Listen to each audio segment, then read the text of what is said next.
Jangan grogi, tarik napas. Iya. Hembuskan. Tarik napas dalam-dalam. Hembuskan. Kayak saya kayak menuntun mau orang lahiran kayak gitu. Oh, oke lah, silakan, silakan yuk. Oke. Mm. Mungkin banyak juga di dalam sini, mungkin masa di forum aku baru lihat Bang Idis tuh beberapa hari kemarin sih, beberapa minggu yang lalu lah, gitu kan. Kebetulan aku dari lahir Muslim. Aku dari lahir Muslim. Kenapa? Berapa tahun jadi Muslim? Berarti 35 tahun ya usia aku. 35 tahun. Jadi Muslim berapa tahun? Dari lahir, Iya, terlahir. sampai berapa tahun? Kan sekarang sudah keluar dari agama Islam kan? Sekarang aku lagi spiritual journey lebih tepatnya. Dan kebetulan, ya, dan kebetulan pas aku lagi ada di medsos Tok ini, Bang Edis tuh muncul di beranda aku. Gitu. Jadi banyak hal. 7 bulan yang lalu lah, 7 bulan lalu aku ada di titik dimana aku ngerasa kayak semua orang di hidup aku itu berubah, terus judging lebih tepatnya, karena ada hal-hal yang mereka tuh kayak mengunderestimate akan sesuatu hal. Maaf ya Bang Edis kalau aku agak sensitif sedikit. Oke. Terus, Tapi begini, Saudari Ayu, berarti sekarang ini posisinya sudah keluar dari agama Islam atau masih Islam tapi sudah ragu-ragu? Sudah keluar dari agama Islam. Sudah tidak percaya lagi dengan agama Islam. Lalu sekarang ini jadi skeptis begitu atau bagaimana? Agnostik? No, tapi aku ada di titik dimana kayak di hidup aku itu amazing ketika aku kenal Tuhan Yesus. Aku ngerasain yang namanya kasih. Jadi aku kayak dirangkul, walaupun mungkin aku kehilangan orang-orang yang mereka mungkin kayak menjudging, tapi yang mengunderestimate akan sesuatu. Mereka tuh berasumsi kalau aku saat ini yang aku alamin saat ini tuh seolah-olah tuh kayak karena orang, padahal mereka nggak tahu apa yang aku laluin, mereka nggak tahu banyak hal yang aku dapat yang ketika aku percaya dan aku meminta dalam namanya, hanya dalam berapa detik hal itu terjadi, dan itu benar-benar terjadi di hidup aku, dan itu real Bang Adis, itu real beneran. Oke, begini Ayu, di sini itu kita tidak boleh asal-asal ngaku ya, tapi pengakuan itu dibuktikan dengan yang namanya bukti-bukti begitu. Pengakuan itu harus didukung dengan bukti-bukti. Coba begini, kalau memang dulu benar-benar sudah pernah menjadi Muslim sampai bahkan 30 tahun dan bahkan baru saja keluar dari agama Islam ya, tentu ingat seperti doa-doa ketika sholat, bacaan-bacaan sholat atau surat-surat dalam Al-Quran. Coba kami mau dengar supaya kami yakin bahwa memang benar-benar dari Muslim. Silakan ketika doa sholat, niatan sholat, coba misalnya tahiyat kah, apa terserah. Karena memang kita kan sholat 5 waktu. Mungkin aku doa biasanya kita itu dalam meminta sesuatu itu kita biasanya berdoa sama Allah, semoga segala sesuatu itu berjalan dengan lancar. Biasanya doa yang sering aku ucapkan saat itu adalah Bismillahirrahmanirrahim, Robbi sholli shodri wa yassirli amri wahlul 'uqdatam min lisani yafqahu qawli, Robbi firli wali walidayya warhamhuma kama rabbayani shaghira, Rabbana atina fid dunya hasanah wa fil akhirati hasanah wa qina azabannar, amin amin amin ya rabbal alamin. Muslim. Iya. Jadi gimana itu Saudari Ayu? Kok bisa akhirnya keluar dari agama Islam tuh, jalan ceritanya gimana? Bolehlah berbagi kepada kita nih. Sebenarnya aku tuh dari zaman kuliah tuh aku kuliah di salah satu universitas Katolik di Jakarta. Lingkungan aku pun sudah banyak non Muslim gitu. Mm-mm. Tapi aku dari SMP SMA itu aku boarding school. Kita bilang boarding school itu Muslim. Mm-mm. Nah, setelah itu yang tadi aku sampaikan, ketika aku ada di titik terendah saat 6 bulan lalu, Mm. tiba-tiba orang tuh yang biasanya baik sama aku, yang dia kalau ada apa-apa minta tolong sama aku, mereka tuh kayak nggak kenal gitu, kayak apa ya? Pokoknya kayak gitu terus tiba-tiba kebetulan aku emang deket sama yang berbeda agama. Nah, Oke. kebetulan tapi dia tidak pernah memaksakan aku untuk ikut atau enggak karena kan memang dia tahu emang aku di lingkungannya tuh lingkungan universal, maksudnya berteman dengan siapapun gitu kan. Nah, Mm-mm. terus sampai akhirnya aku bilang sama dia, aku bertanya, ya mungkin kalau aku nonton Bang Edis juga pertanyaannya sama, kok kenapa di agama selain Muslim Nasrani itu kita biasa menyebutnya Nasrani, Mm. itu kok Tuhannya ada 3 sih gitu Mm. kan.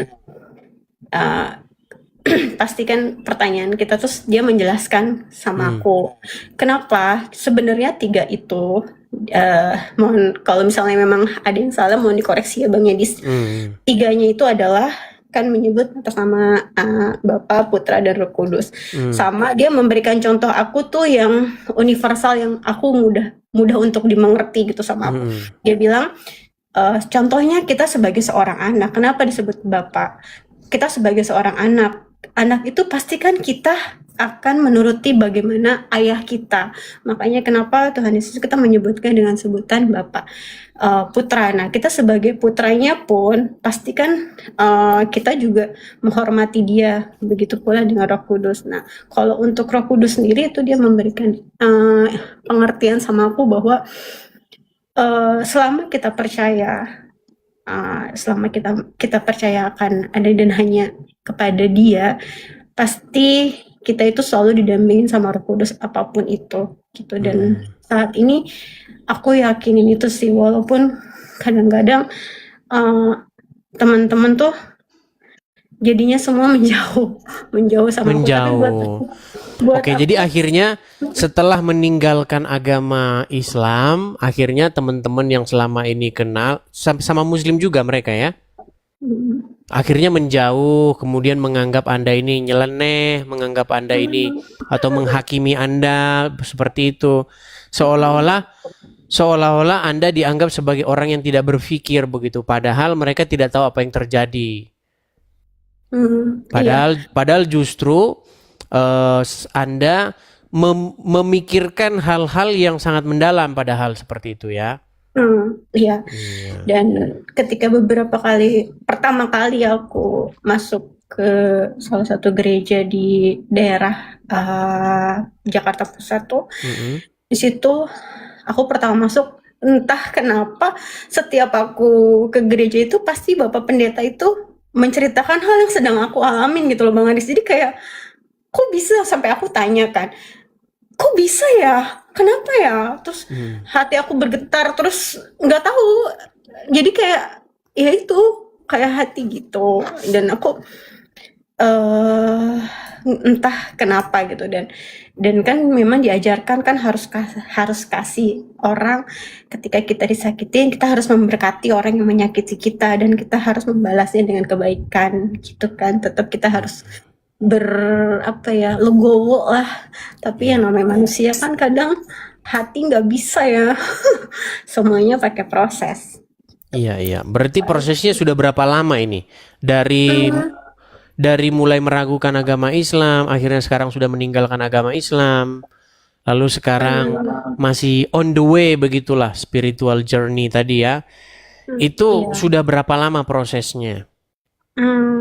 Berarti udah sekitar 8 bulan ini. 8 bulan. Ditambah lagi nggak sengaja ketemu channel Edis TV gitu ya? Iya, jadi kayak banyak hal yang mau aku tanya sih, cuma kan waktunya juga terbatas. Iya. Apa salah satu kesan begitu ketika nonton Edis TV? Sebenarnya kaget juga. Memang bukan aku eh, berkata yang tidak baik. Memang kadang itu kita yang aku alamin secara pribadi ini bedanya kita sebagai Muslim dan Nasrani itu kita punya Al-Quran, tapi karena kita itu nggak bisa baca sendiri Al-Quran, karena kadang Arab dan terjemahan itu sulit untuk kita pahami. Jadi kita butuh guru, butuh ustadz untuk bisa memahami itu. Makanya kadang-kadang tuh di Muslim sendiri itu banyak faham-faham yang berbeda-beda karena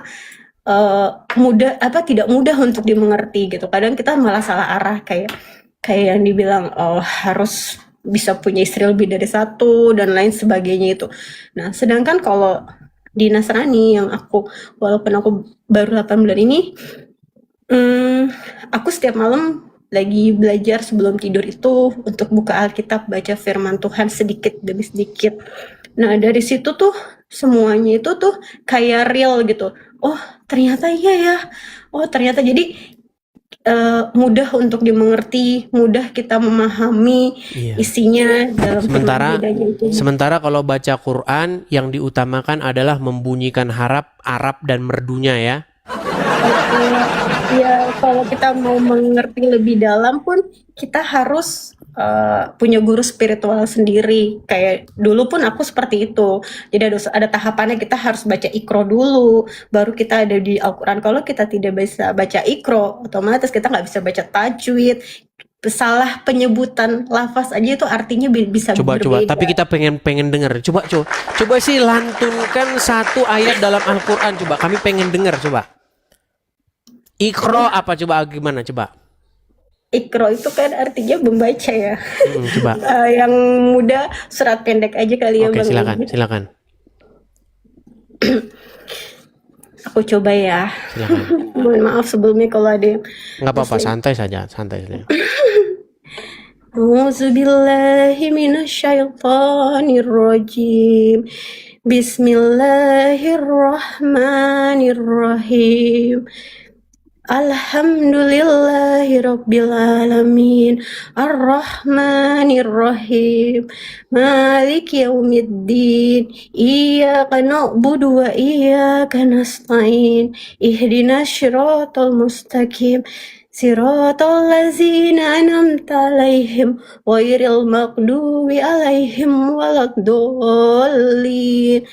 Amin. Sadaqallahul azim. No, sodaqallah. Iya. Apa sih arti sodaqallahul azim itu? Nah itu tadi aku bilang. Nggak tahu. Kadang kita di masa kita nggak tahu. Pokoknya kita diajarkan ketika kita selesai baca. Iya. Jadi itu memang sebuah fenomena yang memang real ya, Kak Ayu ya. Karena memang orang Islam ini, saya sudah melakukan penelitian. Saya pernah membuat angket dulu sekitar tahun 2014 sampai 2015 antara itu. Itu survei itu saya lakukan pada waktu bulan puasa atau bulan Ramadan ya. Waktu itu saya membuat 100 yang saya ajukan ke pertanyaan kepada Muslim. Saya menjajaki mereka dengan pertanyaan-pertanyaan yang sama. Saya buat angket. Jadi memang hasilnya kesimpulannya adalah 98% orang Islam ketika mereka berdoa atau ketika mereka mengucapkan lafaz-lafaz bahasa Arab itu, mereka tidak tahu apa yang mereka ucapkan. Miris. Begitu. Arti misalnya ihdinas siratal mustaqim itu. Artinya apa? Saya tanya kepada muslim-muslim, 98% nggak tahu. Begitu. Jadi mereka hanya mengucapkan kata-kata atau kosakata bahasa Arab yang mereka sama sekali nggak ngerti itu apa. Tapi hebatnya itu bisa membuat mereka menangis gitu, karena dia nggak tahu itu apa. Saya masih ingat itu ya. Saya sekitar jam kalau nggak salah jam 4 atau setengah 5 sore gitu. Kan belum buka puasa itu. Nah, cuman mereka sudah pajang dagangan kan. Saya berhenti di situ, saya beli kelapa muda. Sambil saya survei, Bu, Ibu Muslim, ya. Ketika Ibu mengucapkan Al-Fatihah, ihdinas siratal mustaqim, apakah Ibu tahu artinya? Nggak tahu, tapi kan yang penting Allah tahu kata dia. Padahal di dalam Al-Quran itu ada sebuah ayat yang berbunyi begini. Janganlah kamu sholat sampai kamu mengerti apa yang kamu ucapkan. Janganlah kamu sholat dalam keadaan mabuk sehingga kamu tidak mengerti apa yang kamu ucapkan. Nah, jadi saya simpulkan bahwa orang Islam ini sholat seperti orang mabuk. Dia tidak mengerti apa yang dia ucapkan. Ada ayatnya itu. Janganlah kamu mendekati sholat sampai kamu mengerti apa yang kamu ucapkan. Memang di latar belakangnya itu kan peristiwa mengenai para sahabat-sahabat yang habis menenggak miras. Begitu. Mereka mabuk begitu sambil sholat sehingga mereka ngelantur. Gitu. Kalau mereka dulu menenggak miras karena mereka tidak tahu apa yang mereka ucapkan, sekarang umat muslim tanpa menenggak miras tidak tahu apa yang mereka ucapkan. Tapi kalau dalam Kristen, Kak Ayu, di dalam agama Kristen berdoa itu menggunakan bahasa yang kita mengerti. Ketika murid-murid datang kepada Yesus, murid-murid bertanya, "Ajarilah kami berdoa." Apakah murid-murid dengan Yesus bercakap-cakap dengan bahasa Indonesia? Tentu tidak. Mereka bercakap-cakap dengan bahasa Aram. Nah, Yesus mengajarkan doa yang sangat terkenal, doa Bapa kami. Bapa kami yang di surga, dikuduskanlah namamu, dan seterusnya, dan seterusnya. Apakah orang Kristen lalu berakal pendek seperti banyak orang-orang Muslim yang harus berdoa pakai bahasa Aram? Kan tidak. Ada sebuah hadis berbunyi begini. Hadis itu, walaupun saya percaya hadis itu hadis palsu juga, ya. Saya percaya banyak hadis itu palsu semua. Gini. Sholatlah kamu sebagaimana kamu melihat saya sholat. Itu ucapan Muhammad. Dijadikan landasan oleh orang-orang Muslim untuk sholat seperti Muhammad sholat. Tapi logika orang Muslim gak jalan. Muhammad kan sholatnya pakai bahasa Arab. Ya jelaslah dia pakai bahasa Arab, masa pakai bahasa Indonesia. Sama seperti Yesus ketika mengajarkan mereka berdoa. Pasti Yesus menyuruhnya mengajarkan dalam bahasa Aram. Karena lawan bicaranya berbahasa Aram. Seperti Muhammad ketika mengatakan, sholatlah kamu sebagaimana kamu melihat saya sholat. Lawan bicaranya pasti orang Arab juga. Dan pasti Muhammad tidak sedang berbicara bahasa. Muhammad saja sholat pakai bahasanya dia sendiri. Kenapa orang Islam sholat pakai bahasa Arab? Kenapa nggak sekalian tinggal di Arab juga? Lalu yang jadi masalah juga, coba tentunya ini mungkin Kak Ayu juga masih ingat ini. Tahiyat. Assalamualaikum ayuhan nabiyyu. Ada nggak ngucap begitu? Iya, at-tahiyat. Coba at-tahiyat, coba. Coba at-tahiyatul apa? Coba ingat nggak? Aku coba ya. Ya silakan. At-tahiyatul mubarakatus salawatut thayyibatu lillah. Assalamualaikum ayyuhan nabiyyu warahmatullahi wabarakatuh. Oke. Assalamualaikum warahmatullahi wabarakatuh. Oke, tadi ada kata-kata assalamu alaika ya ayuhan nabiyyu, betul? Iya, betul. Apa itu arti assalamu alaika ya ayuhan nabiyyu? Kalau nggak salah ya, tapi aku takut salah. Kalau nggak salah memberikan salam kepada Nabi Muhammad SAW. Bukan, artinya terjemahan dari assalamu alaika. Kurang tahu. Menurut Nah, Dedi kan, tahu. seperti saya bilang, orang Muslim dulu, makanya dulu belum tahu. Ya, gini, banyak orang Islam bahkan tidak tahu arti assalamualaikum. Makanya saya kalau ngelihat nonton film-film sidul anak sekolah, mereka ucapkan assalamualaikum sambil marah-marah. Belum? Loh, arti assalamualaikum itu sangat baik loh. Arti assalamualaikum itu artinya damai sejahtera atas kamu, turun atas kamu. Itu artinya.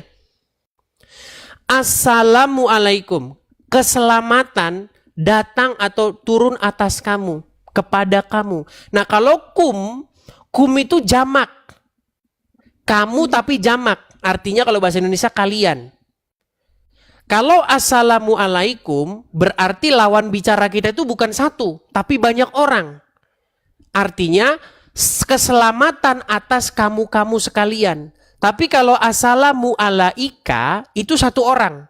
Kamu tapi kamunya satu orang.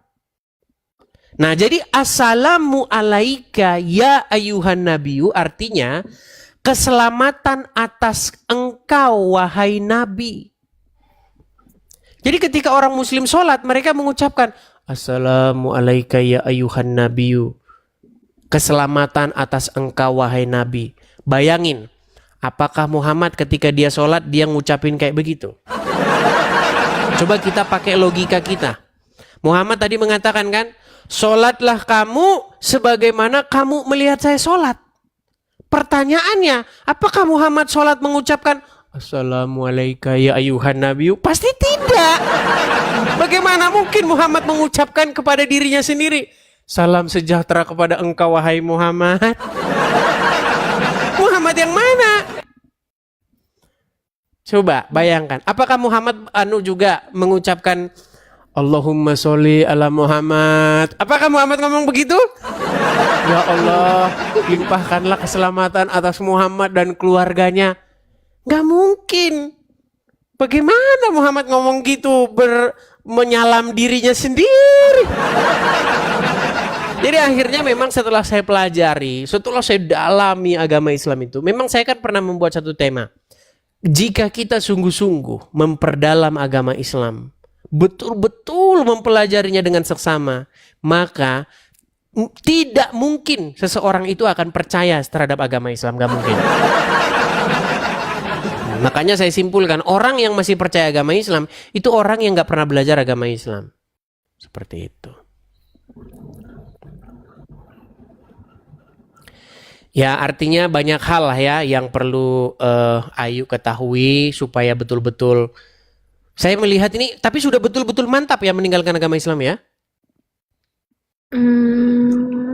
Ya, seperti itu. Mantap. Iya. Ya, mungkin apalagi yang mau disampaikan oleh Ayu Kuyai ya.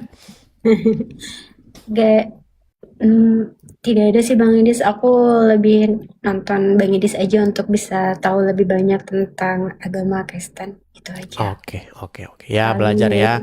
Itu biasanya tugas-tugas bapak-bapak gembala ya, pemimpin-pemimpin di gereja begitu. Biasanya bapak-bapak gembala itu ada programnya, di situ ada pendalaman Alkitab namanya. Jadi belajar Bible seperti itu. Ya, itu tugas bapak-bapak gereja. Kalau tugas saya menyembuhkan orang dari mempertuhan Muhammad. Nah, tugasnya masing-masing. Tugas saya menyembuhkan orang dari seperti itu. Kalau dia sudah waras, sudah sembuh, silakan datang ke gereja terdekat. Seperti itu. Aku boleh tanya sedikit? Boleh, silakan. Ya, aku mau tanya, kan beberapa 2 minggu, 3 minggu inilah aku ngeliat Bang Idis. Temanya itu kan selalu mengatakan bahwa Muslim itu menuhankan Muhammad, karena kan aku nggak tahu yang sebelum-sebelumnya seperti apa. Nah, yang mau aku tanya adalah dasarnya Bang Edis membuat statement kalau Muslim itu menuhankan Muhammad. Mungkin yang teman-teman lain yang sudah pernah gabung sama Bang Edis sudah nonton lama sudah tahu. Tapi kalau aku kan baru, aku mau tahu aja sih. Boleh? Boleh. Jadi pertama-tama kita harus tahu definisi mempertuhan dulu. Banyak orang salah mengira mempertuhan itu artinya menganggap dia Tuhan pencipta alam. Bukan itu definisi mempertuhan. Tidak ada satupun definisi mempertuhan yang demikian itu. Definisi mempertuhan adalah menjadikan sesuatu itu sebagai sosok yang mengendalikan diri kita, menguasai diri kita, mengontrol diri kita, sehingga kita melakukan apapun yang dia mau. Saya kasih contoh. Dasarnya adalah Surat At-Taubah ayat 31. Kemudian surat Al-Jathiyah ayat 23. Apa dikatakan dalam surat Al-Jathiyah nomor 23? Mereka menjadikan hawa nafsunya sebagai Tuhan. Apakah orang yang menjadikan hawa nafsu sebagai Tuhan melantik hawa nafsunya sebagai pencipta alam? Tidak. Menjadikan hawa nafsu sebagai Tuhan artinya menundukkan diri, membuat diri kita dikuasai, dikendalikan oleh sang hawa nafsu tersebut. Sehingga hidup seseorang tersebut menuruti atau dikendalikan oleh hawa nafsunya. Saya kasih contoh. Misalnya, ketika hawa nafsu menguasai seseorang, taruh misalnya nama orang tersebut Angelina Sondak. Angelina Sondak lagi. Misalnya, hawa nafsu itu menguasai Angelina Sondak. Hei, Angelina Sondak, korupsi. Ambil uang itu. Enak itu uang itu, enak. Diturutinya. Dia ambil uang itu. Dia ambil untuk kebutuhan dia pribadi. Kemudian, ketika hawa nafsu menguasai seseorang, hei, coba itu seseorang itu hilangkan bisnisnya, rusak bisnisnya. Ketika seseorang dikendalikan oleh hawa nafsu, dikontrol oleh hawa nafsu, dikuasai oleh hawa nafsu, menurut Al-Quran, ini bukan menurut saya, menurut Al-Quran, orang tersebut telah menjadikan hawa nafsu itu sebagai Tuhannya. Nah, di dalam surat At-Taubah ayat 31 juga begitu. Mereka menjadikan alim ulama dan rahib-rahib sebagai Tuhan. Ada juga. Nah, menurut penjelasan Muhammad, bagaimana cara mereka menuhankan alim ulamanya? Mereka lebih mentaati, lebih patuh, lebih dikuasai oleh oleh ulama itu ketimbang kepada Allah. Contoh, Allah bilang, hei kaum muslimin, darah itu halal, jangan dikonsumsi. Lalu para ulama bilang, hei kaum muslimin, darah itu boleh dikonsumsi. Ketika Allah bilang darah itu haram, jangan dikonsumsi. Dan ketika ulama bilang darah itu boleh dikonsumsi. Ketika orang lebih taat, lebih patuh kepada ulama. Menurut Muhammad dalam penjelasan ayat itu, mereka telah mempertuhan alim ulama tersebut.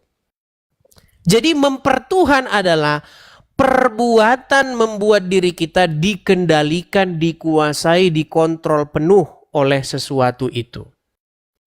Makanya ada orang mempertuhan setan, menjadikan setan sebagai Tuhannya. Ada orang mempertuhan hawa nafsu, ada orang mempertuhankan ulama. Dengan cara mereka menyerahkan kepatuhan, ketundukan kepada setan.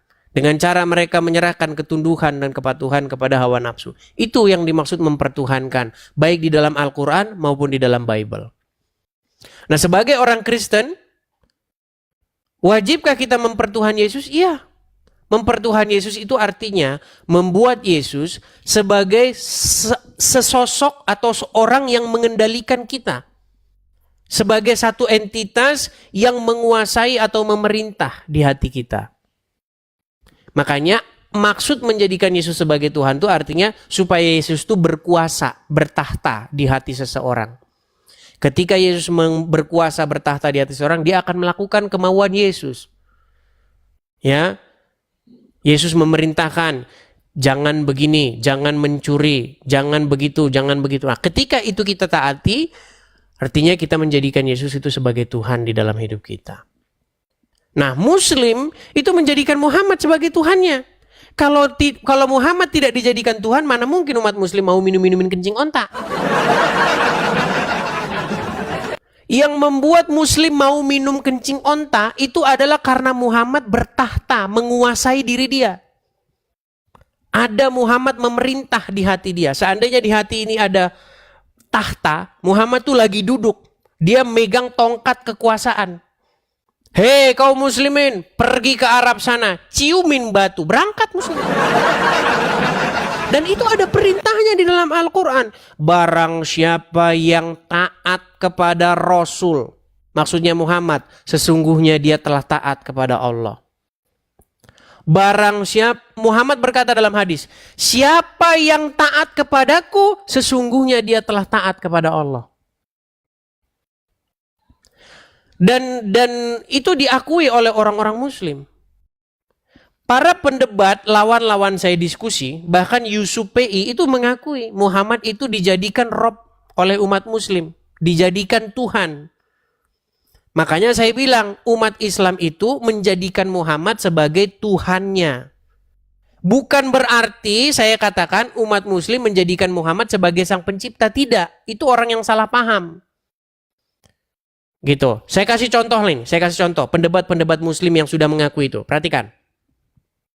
Selanjutnya, dia menantang saya untuk mengatakan kepada seluruh umat Muslim bahwa Nabi Muhammad adalah Rob. Wahai umat Muslim, percayalah bahwa Nabi Muhammad itu adalah Rob kita. Percayalah bahwa Nabi Muhammad adalah Rob kita.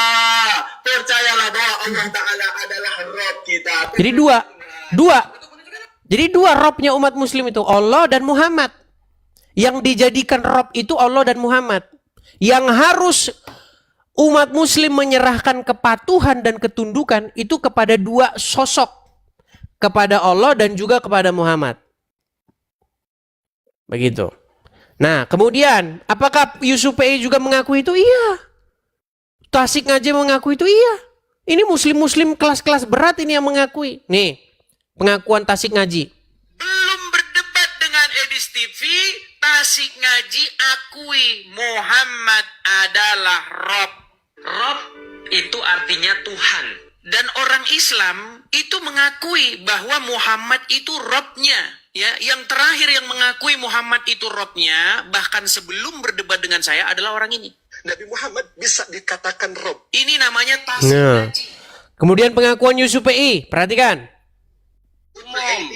Untuk Edis bahwa PI mengakui dua Rob ya. Untuk Edis, bukan untuk semuanya. Lain halnya saya menyampaikan di forum ceramah, forum resmi ceramah ya, atau dari permintaan MUI kan kayak gitu ya, bahwa di Islam ada dua Rob ya, baru itu untuk konsumsi publik atau Iya. Yusuf PI mengakui juga itu. Muslim itu punya dua Rob, Allah dan Muhammad. Begitu. Jadi umat Muslim tidak mungkin bisa patuh tunduk sama Allah tanpa patuh tunduk sama Muhammad. Bagaimana caranya taat sama Allah? Nggak bisa, harus taat sama Muhammad dulu. Gitu. Jadi ketika iblis atau setan mengendalikan seseorang, orang tersebut patuh, taat, tunduk, tahluk kepada iblis itu.